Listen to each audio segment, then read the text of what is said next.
Bueno, gente, vamos a ver a Agustín Laje dándole clases en vivo a un periodista que pregunta algunas preguntas medias raras. Vamos a verlo porque está muy bueno el video. Entonces todo eso se pierde rápidamente. Está bien. Ahora, en el día a día, esta batalla cultural, ¿cómo convive con demandas que se están haciendo palpables en la sociedad argentina de me gustaría tener un poquito más de plata en el bolsillo? Uno puede bajar la pobreza, como está bajando, puede bajar la inflación, puede bajar el riesgo país, pero si no explica a la gente cuáles son las ideas. Agustín, ¿cómo te va? Muy buenas tardes. Gustavo Bazán te saluda. ¿Qué tal, Gustavo? ¿Cómo estás? Gracias por llamarme. No, gracias a vos por estar dispuesto a esta charla. Agustín, nuevo Derecha Fest, ¿cuál sería a esta altura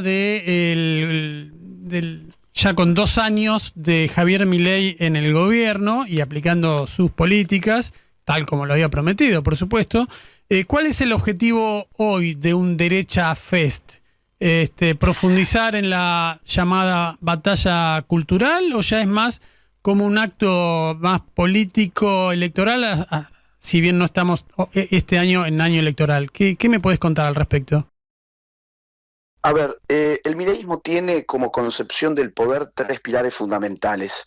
Una es la política práctica, la negociación, la cuestión partidaria, electoral.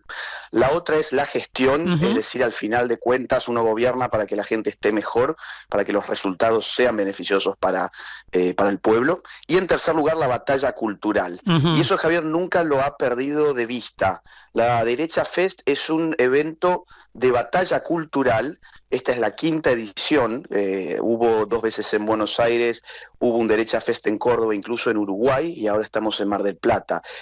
Son en general ponencias, discursos con un contenido que gira sobre todo en torno a las ideas, a la lucha por las ideas. Sí. Esta vez es cierto que tiene una característica peculiar, es que va a haber alguna presencia de políticos, como Guillermo Montenegro, por ejemplo. Pero entiendo que también su discurso va a girar en torno a la cuestión ideológica. Así que te diría que la naturaleza del evento es la misma de siempre.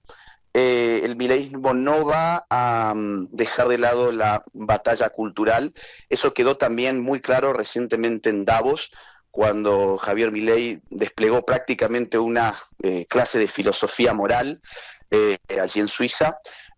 Así que te diría que es básicamente lo mismo de siempre, que esta vez llega a Mar del Plata y se aprovechará un gran escenario con música en vivo, con show, va a haber incluso sketch. Por ejemplo, hay un sketch de la captura de Nicolás Maduro, toda una recreación de la captura de Nicolás Maduro. ¿Quién estuvo a cargo de la artística, digamos, de este sketch en particular? ¿Quién lo pensó? ¿Quién lo ejecutará? Lo va a ejecutar el Negro Almeida. El Negro Almeida. Que él está en Carajo. Sí. Esto es organizado por Hojas del Sur y por Arcano, es decir, por la editorial que publica los libros de Javier Milei y también algunos míos, y Arcano, que es una empresa de consultoría política. ¿No tienen miedo de temas de seguridad, la organización? Eso va a funcionar todo bien, me imagino. ¿O eso creen ustedes? Sí, no, mira, nunca hemos tenido ningún problema en el Derecha Fest. Las cosas están cambiando mucho, no solo en Argentina, sino en el mundo. Nosotros este tipo de eventos venimos haciéndolos desde, en realidad, hace muchos años, incluso desde antes de que Javier Milei sea político, por decirlo de alguna forma. Me cuesta decir que es político, pero antes que sea político.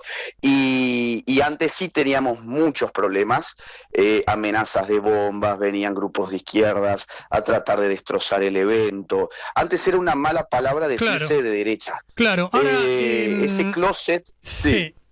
No, ¿qué decías del closet? No, claro, digo, el closet, así como se dice que había un closet para la homosexualidad, bueno, también había un closet para ser de derecha. Es verdad. Y el Derecha Fest es el fin de ese closet, ¿no? Vengan todos los que son de derecha y que estuvieron callados durante tanto tiempo, porque ahora no solamente se puede decir que uno es de derecha, celebrarlo, sino que además empezamos a ganar elecciones en todo el mundo, no solo Argentina, sino también en Estados Unidos, en Chile, Honduras, El Salvador, etcétera. Justamente, Agustín, y volviendo un poquito a lo que te comentaba al principio, tras 2 años de gobierno, de gestión y con resultados que el gobierno tiene para mostrar, Hay, y esto te lo pregunto como si fuera peronista, ¿hay una actualización doctrinaria o se sigue trabajando sobre los mismos ejes de siempre? No, son los mismos ejes de siempre. Es el eje de enfrentar, por un lado, la idea del igualitarismo, que viene a ser básicamente la médula del pensamiento de izquierdas, el igualitarismo frente a su opuesto, que es el libertarismo. En la modernidad hay una especie de trade-off entre igualdad y libertad. No podemos tener el máximo de ambas al mismo tiempo, tenemos que elegir. Claro. Los socialistas eligen un máximo de igualdad a costas de la libertad. Los libertarios elegimos un máximo de libertad a costa del igualitarismo, dejando subsistir la igualdad ante la ley. O sea, por ejemplo, eso es una cuestión fundamental de la que seguro se va a hablar hoy. Se va a hablar seguramente de cuestiones vinculadas a la agenda woke, se va a hablar de cuestiones vinculadas a el globalismo, las agendas internacionales, la presión de organismos internacionales para imponer determinadas agendas. Yo te diría que, a ver, no hay una actualización ideológica porque las ideas para nosotros no se determinan en función del tiempo, sino en función de su veracidad.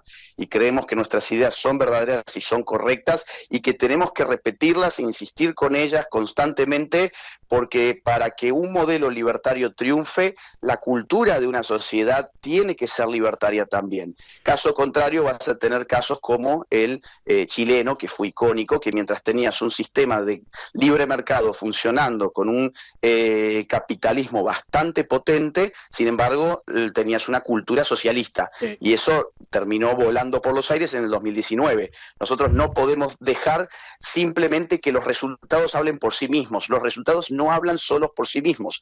Uno puede bajar la pobreza, como está bajando, puede bajar la inflación, puede bajar el riesgo país, pero si no explica a la gente cuáles son las ideas, cuál es la cultura, cuál es la visión del mundo que subyace a esos logros, entonces todo eso se pierde rápidamente. Está bien.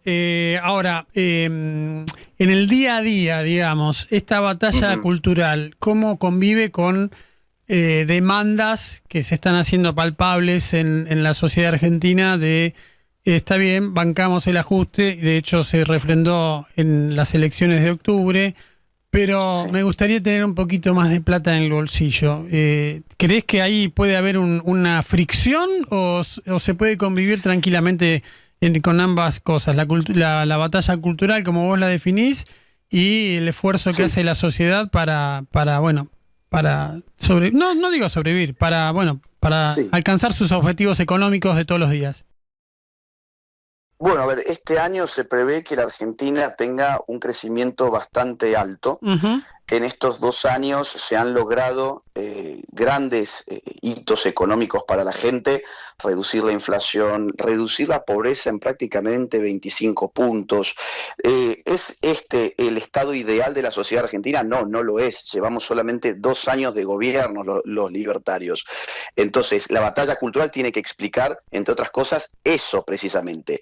20 años de desastre kirchnerista y en realidad casi un siglo de desastres estatistas de distintos siglos no se pueden corregir en apenas 2 años, y sin embargo en apenas 2 años se han corregido variables de una manera mucho más, digamos, significativa de lo que muchos creían. Si yo te hubiese dicho hace 2 años, ¿sabes qué? En realidad vamos a tener una inflación anual de cerca de un 30% en el año 2025, la pobreza va a pasar del 57% al 31%, la indigencia se va a reducir también casi 10 puntos. Bueno, hubiésemos pensado que era una broma, en el año 2023 hubiésemos creído que era una broma.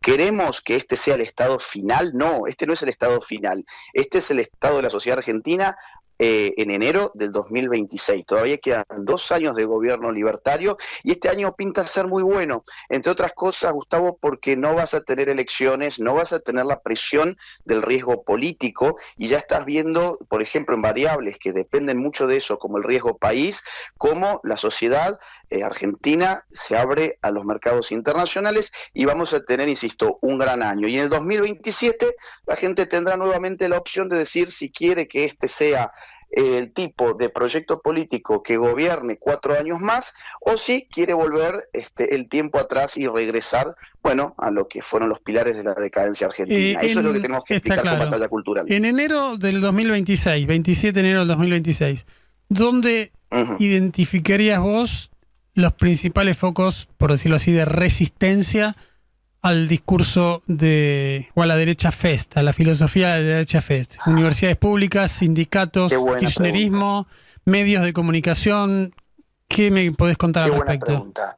Mira, yo siempre veo lo más fino de lo que los sociólogos llaman el campo cultural. El cuartel general del campo cultural es el sistema académico, que es de donde se producen y reproducen las ideas. Estás pensando en Gramsci. Claro, exactamente. Digamos, yo tengo una formación politológica justamente en esa línea, solo que soy una especie de gramscista de derecha, claro, o gramsciano de derecha. Entonces, ese subcampo del campo cultural, que es el campo académico, que es donde se produce y se reproducen las ideas en una sociedad, nosotros lamentablemente estamos prácticamente ausentes allí. ¿Por qué? Bueno, porque es muy difícil ir contra un sistema que se ha instalado desde hace muchas décadas y que se reproduce a sí mismo conforme a sus propios intereses materiales. Cuando yo te digo, ¿quiénes producen las ideas en una sociedad? ¿La produce un ingeniero o la produce un filósofo? ¿La produce un arquitecto o la produce un historiador? ¿La produce, no sé, digamos, un experto en marketing o produce un sociólogo? Bueno, las facultades de humanidades y las carreras humanísticas son las que tienen siempre mayor poder para determinar el tono de una cultura en una sociedad, y son al mismo tiempo el tipo de carreras que no tienen buena inserción en el mercado. Por lo tanto, es esperable que los sociólogos, los historiadores, los politólogos, los filósofos, los artistas, los musicólogos, toda la gente del arte y de la cultura tengan una inclinación objetiva, material, hacia el sistema estatista, porque dependen en última instancia del Estado para sobrevivir en la competencia económica. Eso es muy difícil de quebrar, es una cuestión estructural, es que no hay gran mercado para lo que ese tipo de gente, entre la cual yo me incluyo, porque yo me dedico a la filosofía política y a la ciencia política. Es muy difícil la competencia del mercado, y uno, cuando no hace ese examen, digamos, de autoconciencia de alguna manera, tiende a creer que en realidad el Estado es lo mejor del mundo, pero en el fondo porque le da de comer a uno. Entonces la academia es el lugar más complicado para un proyecto libertario. Agustín, te hago la última pregunta. Hablabas al principio de que, hay gente derecha saliendo del closet. ¿Por qué crees que a la derecha o al movimiento libertario se lo acusa de homofóbico?